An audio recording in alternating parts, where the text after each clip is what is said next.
জ্বালানি সংকট যেন কোনোভাবেই নিরসন করা যাচ্ছে না। খুব সকাল থেকেই রাজধানীর বিভিন্ন রিফুয়েলিং স্টেশনে দেখা গেছে গ্রাহকের অপেক্ষা।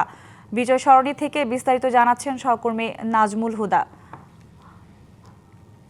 নাজমুল, কি দেখছেন আপনি ফুয়েলিং পাম্পগুলোর অবস্থা, এবং গ্রাহক এবং মালিকরা কি বলছেন এ বিষয়ে?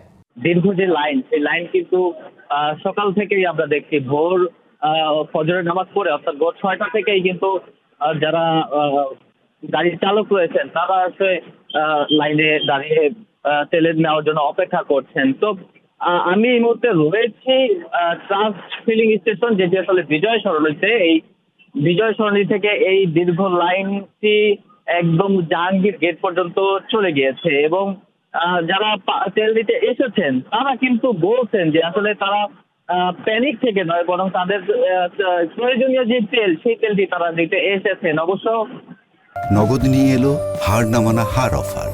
সর্বনিম্ন 10,000 টাকা রেমিটেন্স নগদে পাঠালে থাকছে স্বর্ণের হার জেতার সুযোগ।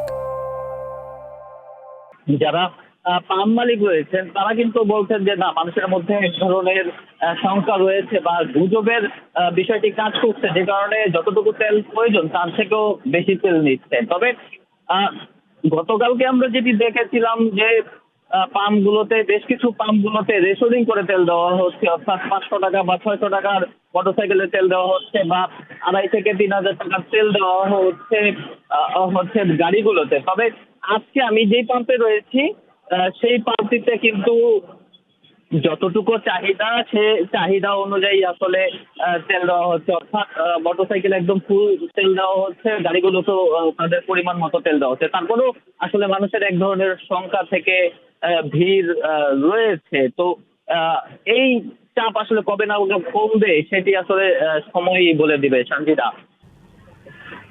নাজমুল, ধন্যবাদ আপনাকে।